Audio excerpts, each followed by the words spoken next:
Imagine discovering, buried under centuries of mud and silence, the remains of a Byzantine church complex. One of these churches, covering an area of about a dunam, holds a secret that could shake the foundations of Christian theology. What if I told you that, among the ancient mosaics and forgotten stones, a rare inscription, just a few lines in Greek, has resurfaced as if it had been written yesterday? This inscription wasn't found in Rome, it didn't come from a modern theory, but it emerged in Galilee. In the very place where it all began. Archaeologists have begun unearthing what many are already calling the discovery. One of the greatest biblical enigmas since man set foot on the moon. A 1,500-year-old Byzantine church, hidden near the Sea of Galilee, may have been built over the hometown of Peter, Andrew, and Philip. And on the floor of this church, frozen in time, rests a message carved in stone. A mosaic so immaculate it seems as if it were written yesterday. This message declares that Peter was not just an apostle, but the leader of the apostles. The bearer of the keys to the kingdom of heaven. This isn't just archaeology, this is theological dynamite. It's a divine message preserved in stone, one that could change everything. Because it touches on one of the most intense debates in the history of Christianity, Peter's role in the founding of the church. Why isn't anyone talking about this? Stay with me, because this discovery could change everything. The discovery that shook the earth. Every so often, discoveries emerge that not only inform us, but also challenge us. This is one such discovery. For over a century, scholars, theologians, and pilgrims have debated the whereabouts of a city that was central to the gospel story. A place called Bethsaida. Mentioned several times in the New Testament, it is recognized as the hometown of three apostles, Peter, Andrew, and Philip. John 1 verse 44 clearly states, Philip was from Bethsaida, the town of Andrew and Peter. But where exactly was this city? This question has haunted biblical research for centuries. Many theories have emerged, little concrete evidence has been found, and the debates have remained inconclusive, until now. On the northern shore of the Sea of Galilee, where the waters still carry the echoes of Christ's footsteps, a team of archaeologists, led by Professor Mordecai Avium and Dr. Stephen Notley, unearthed the ruins of a Byzantine church buried more than 1,400 years ago. But what they found wasn't just archaeology. It was theology in stone. In the center of the church floor, engraved in a mosaic with perfectly preserved Greek inscriptions, was a message that pointed directly to Peter. And not as just any apostle, but as the chief of the apostles. The bearer of the keys to the kingdom of heaven. This language accurately reflects the words of Matthew 16 verse 19, where Jesus declares to Peter, I will give you the keys of the kingdom of heaven. Whatever you bind on earth will be bound in heaven, and whatever you loose on earth will be loosed in heaven. The discovery is extraordinary. Not only for its content, but for the condition of the mosaic. Untouched for 14 centuries. The lines are sharp. The letters are clear. The message is untainted by time. It's as if it had been sealed by providence, waiting for the right generation to reveal it. Theologians and archaeologists were shocked. Dr. Craig Evans, a world expert on the historical Jesus, stated that this may be the clearest archaeological evidence ever found of Peter's house. And Dr. Notley, co-director of the excavations at El Arich, stated, It's not just about the mosaic. It's about what it confirms, the church, the city, the people, everything is aligning now. But to understand why this moment is so important, we need to go back in time, and explore why the story of Bethsaida is one of the greatest mysteries of biblical archaeology. Bethsaida, lost and found through time. Bethsaida, in Hebrew, means house of the fishermen. Nothing could be more appropriate for the hometown of men who would leave their nets and boats to follow the Galilean teacher. According to the Gospels, Bethsaida was the scene of miracles. In Mark 8 verse 22, a blind man was healed. In Luke 9, multitudes were fed with 5 loaves of bread and 2 fish.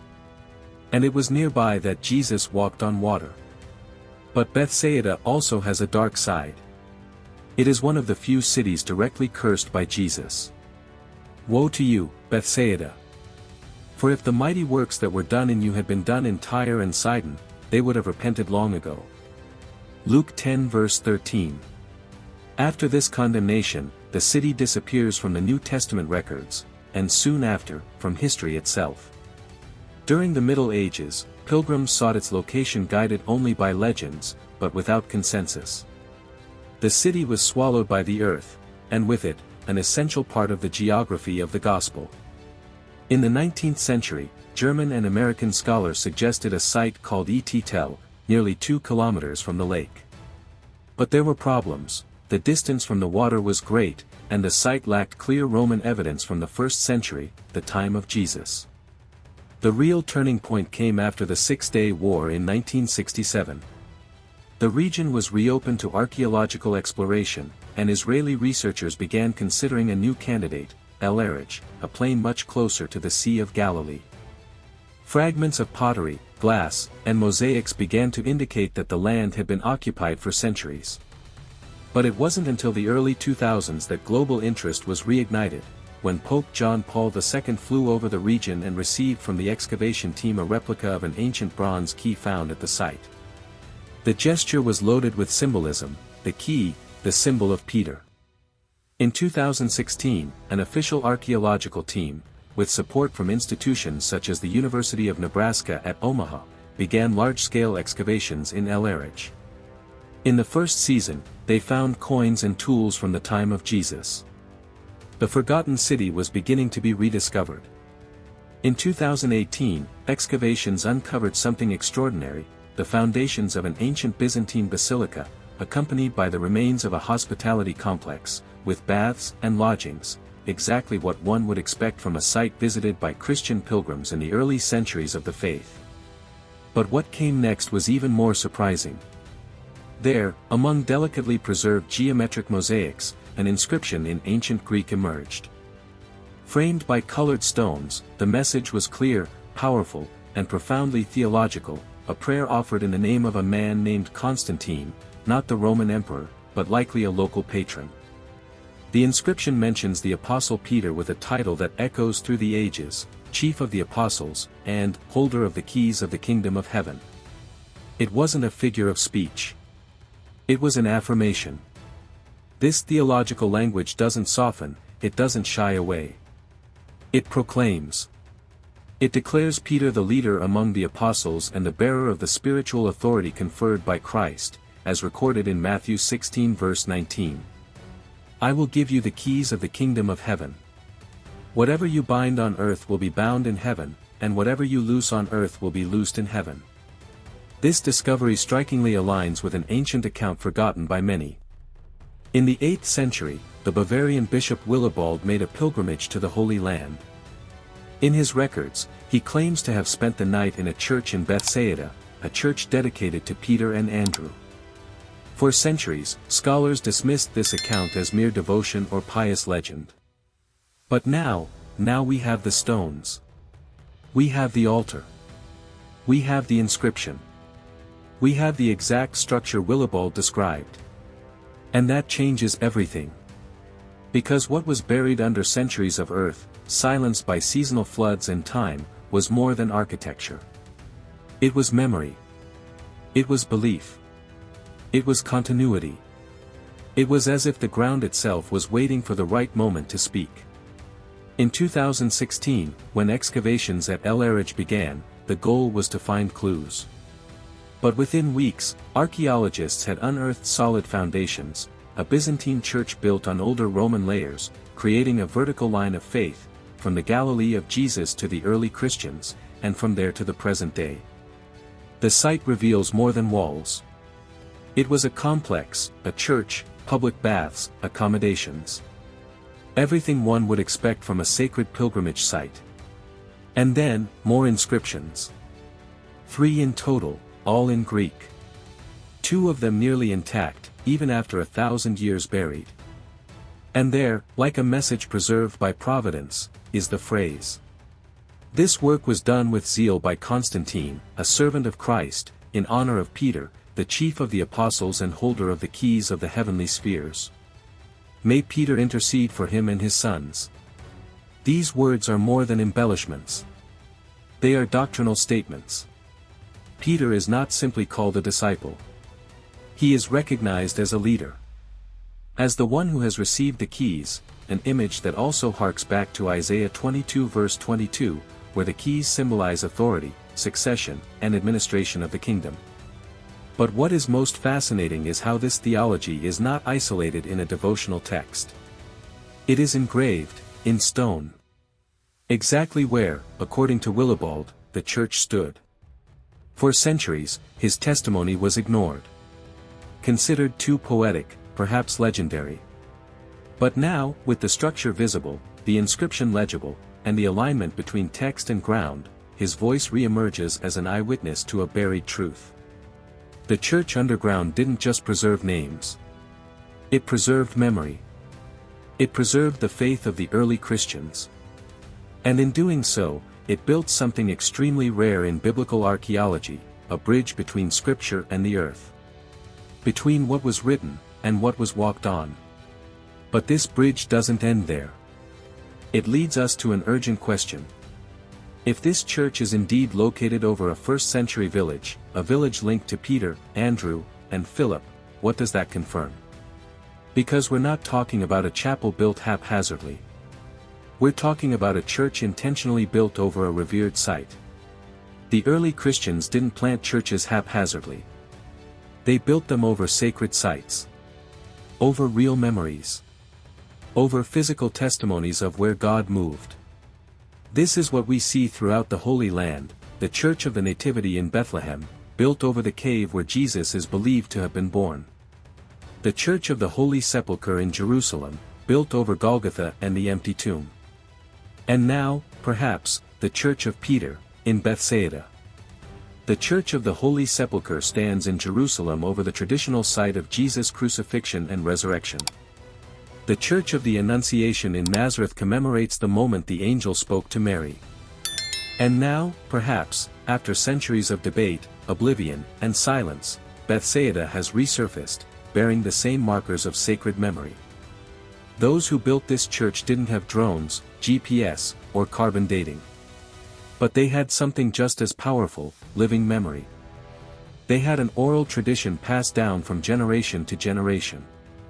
They had a profound sense of spiritual geography, a sacred trust that led them to build not on theories, but on still pulsating memories. And that memory pointed to a village on the shores of the Sea of Galilee. The ruins at El Arich confirm that a first-century village flourished there. Coins, ceramics, tools, and structures reveal the lives of fishermen, families, and disciples.